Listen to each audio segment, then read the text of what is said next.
வணக்கம். மாலை முரசு செய்திகளை விரிவாக பார்ப்பதற்கு முன் தலைப்புச் செய்திகளை பார்க்கலாம். போதையின் பாதையில் இருந்து இளைஞர்களை மீட்க வேண்டும் என முதலமைச்சர் மு.க.ஸ்டாலின் பேச்சு. போதைப் பொருள் பழக்கத்தை ஒழிக்க எல்லோரும் கைகோர்க்க வேண்டும் எனவும் பொதுமக்களுக்கு அழைப்பு.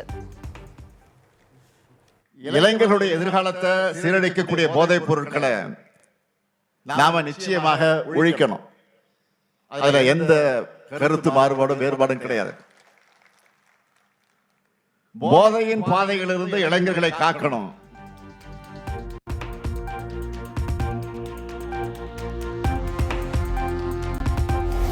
தஞ்சை தமிழ் பல்கலைக்கழக இணையதளத்தில் எம்ஜிஆர் பெயர் படம் நீக்கப்பட்டதற்கு அதிமுக பொதுச் செயலாளர் எடப்பாடி பழனிசாமி கண்டனம்.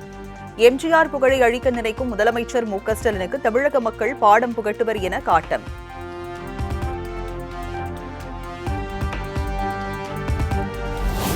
சாதி மத மோதல்களை தூண்டும் வகையில் மத்திய அமைச்சர்கள் பேசி வருவதாக முதலமைச்சர் மு.க.ஸ்டாலின் குற்றச்சாட்டு.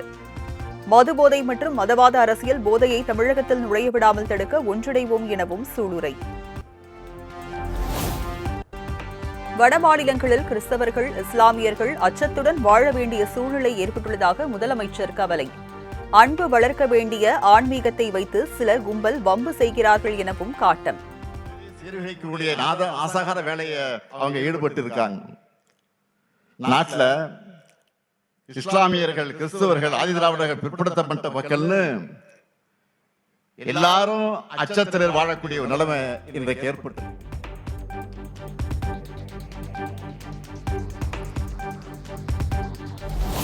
மதிமுக பொதுச் செயலாளர் வைகோவின் சமத்துவ நடைப்பயணம் தொடக்கம். திருச்சியில் நடைப்பயணத்தை துவக்கி வைத்தார் முதலமைச்சர் மு.க.ஸ்டாலின்.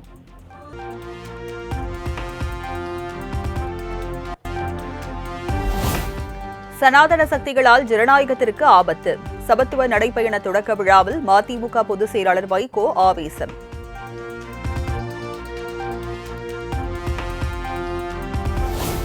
(2026) சட்டமன்ற தேர்தல் சமத்துவத்திற்கும் சனாதனத்திற்கும் இடையிலானது. வைகோவின் சமத்துவ நடைப்பயண நிகழ்ச்சியில் விசிக தலைவர் திருமாவளவன் பேச்சு. சனாதனத்திற்கும் சமத்துவத்திற்கும் இடையிலான ஒரு யுத்தம் தான் வருகிற ஏப்ரல் மே மாதம் நாம் சந்திக்க போகிற யுத்தம்.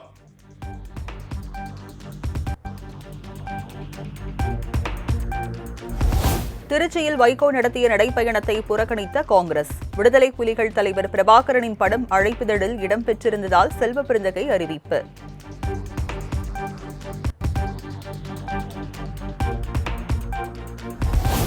சிலரின் சுயநலத்திற்காக தமிழ்நாடு காங்கிரஸ் கொஞ்சம் கொஞ்சமாக அழிவின் பாதையில் சென்று கொண்டிருக்கிறது. ராகுல் காந்தியின் அச்சமற்ற அரசியலுக்கு நேர் எதிரான பாதையில் தமிழ்நாடு காங்கிரஸ் சென்று கொண்டிருப்பதாகவும் ஜோதிமணி ஆதங்கம்.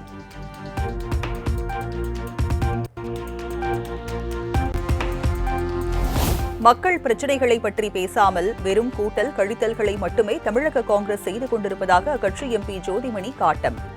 தமிழ்நாடு காங்கிரஸில் கட்டுப்பாடற்ற உட்கட்சி பிரச்சினைகள் மிகுந்த மனசோர்வை ஏற்படுத்துவதாகவும் எக்ஸ் தளத்தில் பதிவு.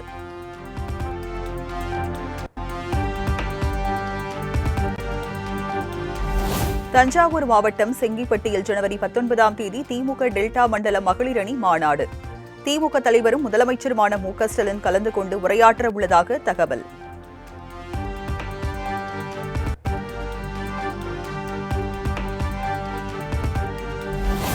சம வேலைக்கு சம ஊதியம் வழங்க வலியுறுத்தி இடைநிலை ஆசிரியர்கள் கூட்டமைப்பினர் 8வது நாளாக போராட்டம். சென்னை மாவட்ட ஆட்சியர் அலுவலகம் முன்பு போராட்டம் நடத்திய ஆசிரியர்களை கைது செய்த போலீசார்.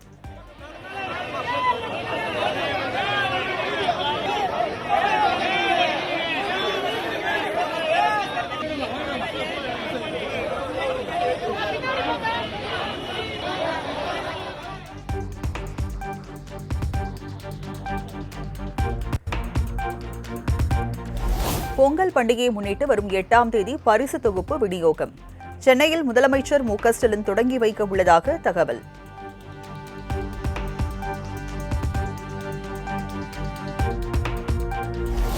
தமிழக மக்கள் ஆவலுடன் எதிர்பார்த்துக் கொண்டிருக்கும் பொங்கல் பரிசு தொகுப்புடன் ரொக்கப்பணம் வழங்கப்படுமா? முதலமைச்சர் மு.க.ஸ்டாலின் இன்று அல்லது நாளை அதிகாரப்பூர்வ அறிவிப்பை வெளியிடுவார் என எதிர்பார்ப்பு.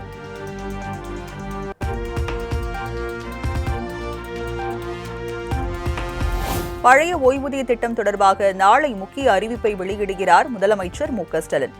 அமைச்சர்கள் குழுவுடன் நடத்திய பேச்சுவார்த்தைக்கு பிறகு ஜாக்டோ ஜியோ, போட்டோ ஜியோ நிர்வாகிகள் பேட்டி. முதலமைச்சர் அவர்கள் இந்த ஓய்வூதியம் தொடர்பாக நாளை அறிவிப்பு செய்ய இருக்கிறார்கள் என்ற செய்தியையும் சொன்னார்கள் என்பதை இந்த நேரத்தில் நான் தெரிவித்துக் கொள்ள விரும்புகிறேன்.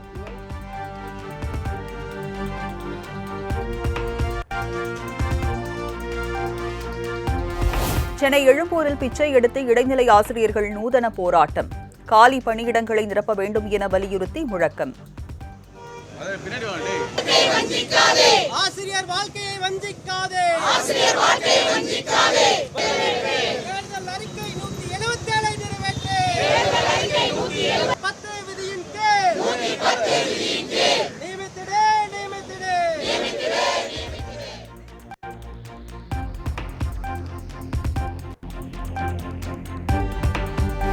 சென்னை மாநகராட்சி ஆணையர் குமரகுருகரன் வீட்டை முற்றுகையிட்டு தூய்மை பணியாளர்கள் போராட்டம்.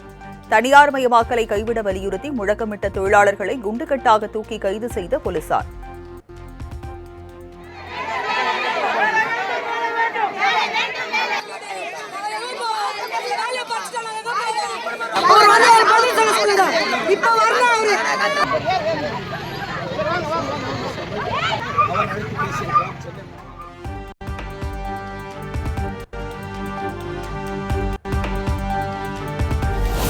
அரசு நிலம், நீர்நிலைகள், பூங்காக்கள் ஆக்கிரமிப்பு தொடர்பான புகார்கள் மீது 3 மாதங்களில் முடிவெடுக்க வேண்டும். தவறும் அதிகாரிகள் மீது ஒழுங்கு நடவடிக்கை எடுக்க தமிழக அரசுக்கு சென்னை உயர்நீதிமன்றம் உத்தரவு.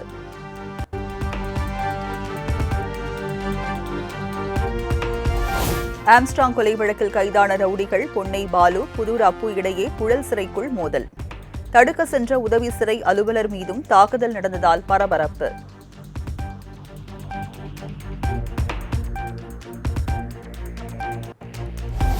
கோவை, தேனி, தென்காசி, நீலகிரி ஆகிய 4 மாவட்டங்களில் இன்று கனமழைக்கு வாய்ப்பு. தமிழகம் மற்றும் புதுச்சேரியில் மிதமான மழை பெய்யக்கூடும் என வானிலை ஆய்வு மையம் கணிப்பு.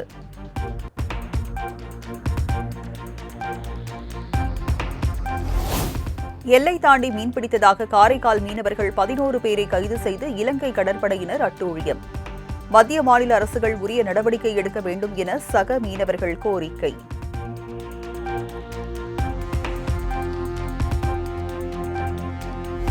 திருச்சி மாநகரில் பேருந்துகள் கிடைக்காமல் பொதுமக்கள் அவதி. முதலமைச்சர் மு.க.ஸ்டாலினை வரவேற்க அரசு பேருந்துகள் பயன்படுத்தப்படுவதாக சமூக ஆர்வலர்கள் குற்றச்சாட்டு.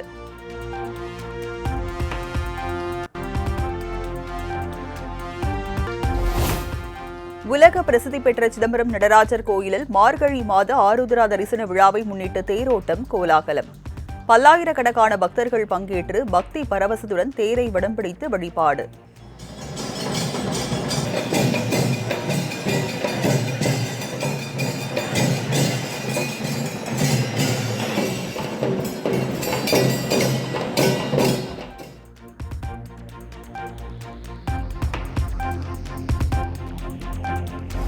சுசீந்திரம் தாடுமாலய சுவாமி கோயில் மார்கழி பெருந்திருவிழா தேரோட்டம் கோலாகலம். ஆயிரக்கணக்கான பக்தர்கள் பங்கேற்று தேரை வடம் பிடித்து இழுத்து வழிபாடு.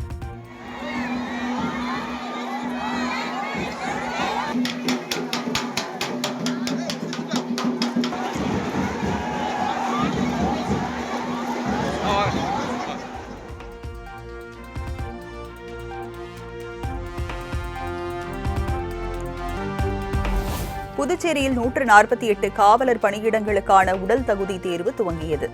500க்கும் மேற்பட்டோர் உடல் தகுதி தேர்வில் பங்கேற்ற நிலையில் உள்துறை அமைச்சர் நமச்சிவாயம் நேரில் ஆய்வு.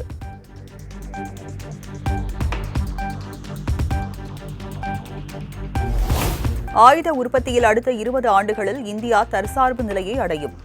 ஏராளமான ஸ்டார்ட் அப் நிறுவனங்கள் சிறப்பாக செயல்பட்டு வருவதாக பாதுகாப்பு அமைச்சர் ராஜ்நாத் சிங் பாராட்டு.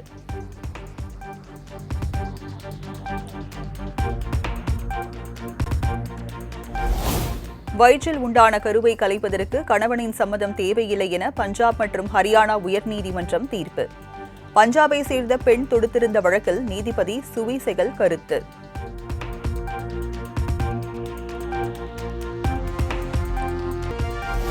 இந்திய நாடு மிகவும் பாதுகாப்பாக உள்ளது. இந்த நிலை தொடர பிரதமர் மோடிக்கு ஆதரவளிக்க வேண்டும். திருப்பதி ஏழுமலையானை தரிசித்த நடிகர் சுமன் செய்தியாளர்களுக்கு பேட்டி.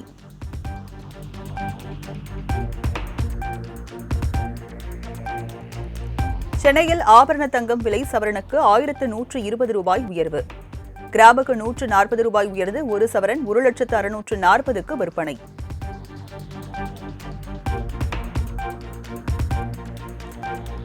வெள்ளி விலை கிராமுக்கு 4 ரூபாய் உயர்ந்து 260 ரூபாய்க்கு விற்பனை.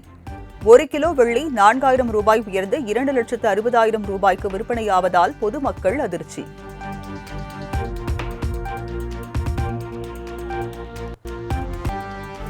இந்தியாவின் அரசு தொலைத்தொடர்பு நிறுவனமான BSNL வாய்ஸ் ஓவர் வைஃபை சேவை அறிமுகம். தனியார் தொலைத்தொடர்பு நிறுவனத்தில் பல ஆண்டுகளுக்கு முன்பே அமலுக்கு வந்த நிலையில் BSNL நிறுவனத்தில் அமல்.